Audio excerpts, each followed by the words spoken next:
I am 90 years old, sitting under a tree in my compound. It is 5 p.m. in the evening. The grandmother to my grandchildren has brought something. A big cup of sour porridge prepared using the old methods. And as I take big sips from my cup, I start to think. I have started thinking and remembering. The memories are sweet and sour at the same time. I rarely have company. No, I have company, but of my grandchildren. Old men of my age are nowhere to be found. Many have died out of sickness. I have attended their burials, still I'm tired.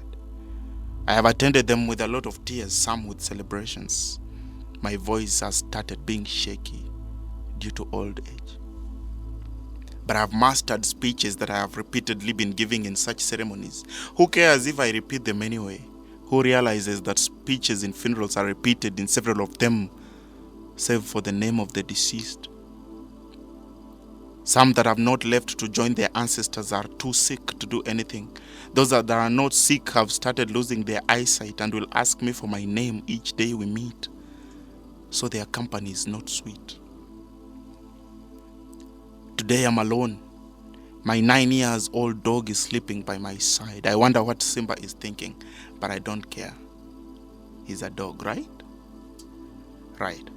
I'm remembering of the sweet old days I used to be young. I will teach in the streets to bring sense to some young generation, though only a few cared about the teachings.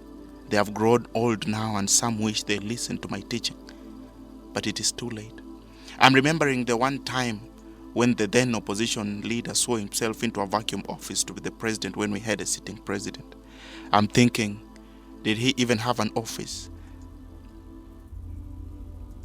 That memory fades away and I drift to other thoughts. Right now, I'm afraid I've started talking to myself. Old age, you know. Then I remember how 148 young men and women were shot dead at a university. I can't recall the name of the institution, but the happenings and pictures are still vivid. The cruelty was carried out by the then outlawed militia group Al-Shabaab. Right now, they don't exist. They have been brought into extinction by Somali government and AMISOM. I remember how the student tried to hide, some running for their dear lives. Those that survived had lived to tell the tales. It was not a good experience.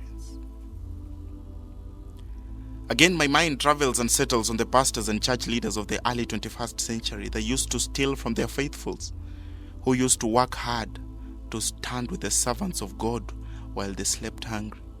They were not stupid. They had been brainwashed. They had been forced to think that God was a robber, and if you didn't support his servants, then you were going directly to hell. So people grew fearful. They dreaded God as they would do Ebola. Yes, some disease called Ebola existed.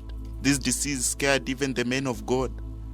Not forgetting doctors themselves. They would cover each and every part of their bodies to handle a patient with a common flu who was suspected to have contracted the disease. As I almost doze off from tiredness, a grandson runs towards me, asking where the grandmother is. I point towards the kitchen with my walking stick. He disappeared into the kitchen, comes out with some smoked meat, which I don't pay attention to, because my mind keeps on flying back and forth, back to an era when the big number of members of parliament wanted to be paid allowances for everything they did. They would even ask for breathing allowances if they had a chance to, because they had already asked for night allowances, and I thought this was an allowance they had to be paid anytime they slept. Yet players and great sportsmen would go out of the country and sleep on the floor because the officials had eaten their money.